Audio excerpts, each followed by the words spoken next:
What's going on, guys? You see the thumbnail. Today we're going to be talking about Bleach, and we're going to be diving into one of my favorite characters who is criminally underrated throughout the series. The luckiest guy in the 13 Court Guard squad, Ikkaku Madarame. We're going to cover Ikkaku's backstory, fights, powers, and abilities, and see where he ranks overall. But before we do that, like the video and subscribe to the channel. Before becoming a Soul Reaper, Ikkaku lived in the Rukon district and would constantly challenge and fight people to satisfy his love of battle.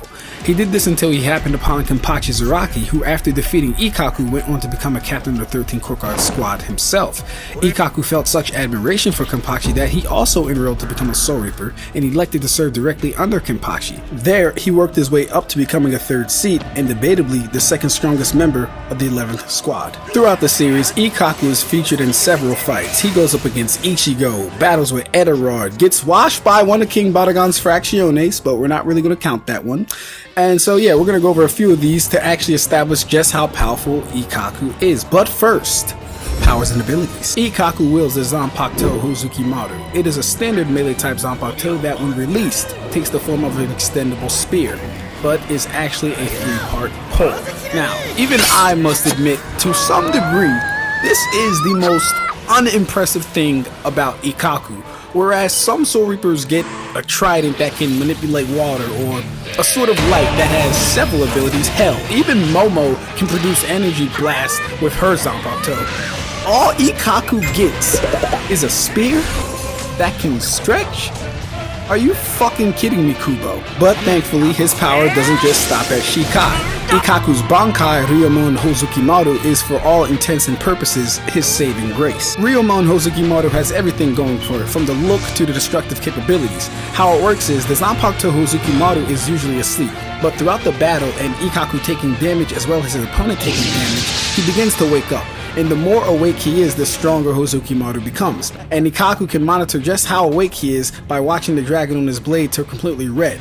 This indicates that Hōzukimaru is fully awake and at full power. Now moving on to and breaking down some of his fights. In his fight with Ichigo, Ikkaku shows us he is able to skillfully fight with his sword and scabbard in conjunction. Ichigo is able to match his pace and they can land attacks on each other. Ikkaku then tells Ichigo that knowing who his trainer is, he won't be holding back on him. But this is a lie.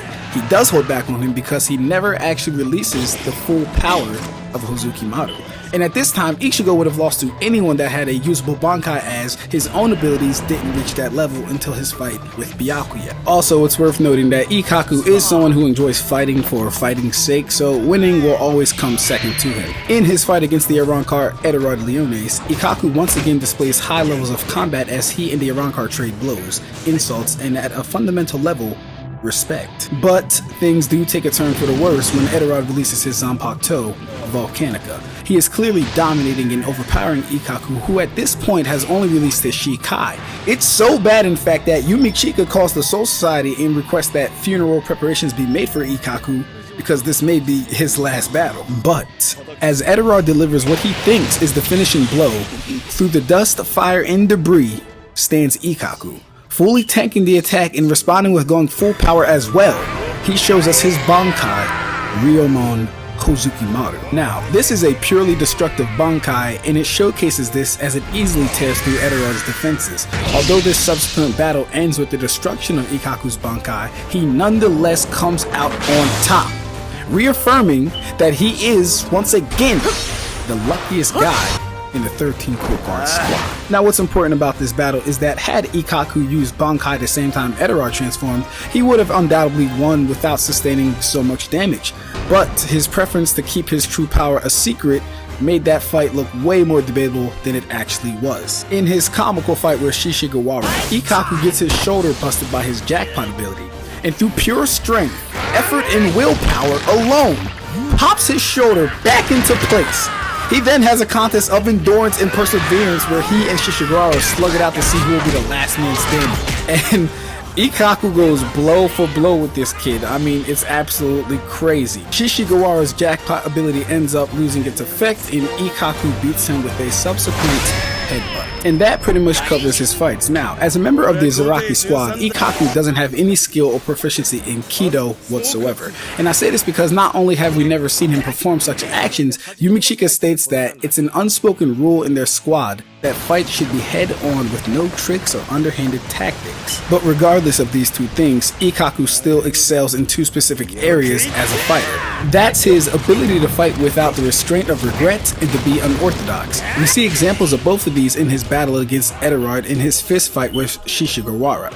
Eterard notes that Ikkaku took a gamble switching his scabbard with his sword, but in the end the attack paid off. The Shishigawa fight was a fight that no one in Bleach would have attempted with him. Most people would have just killed him instantly or incapacitated him. Ikkaku fought him man to man with only his fist. Fair and square, you drop dead or I'm gonna drop dead, mother.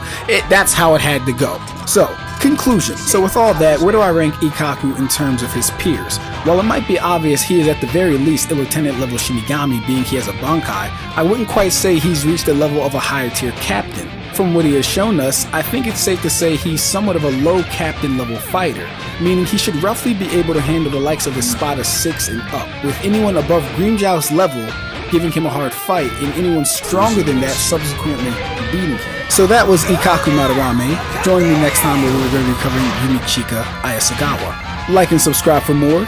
Ab-Stract out.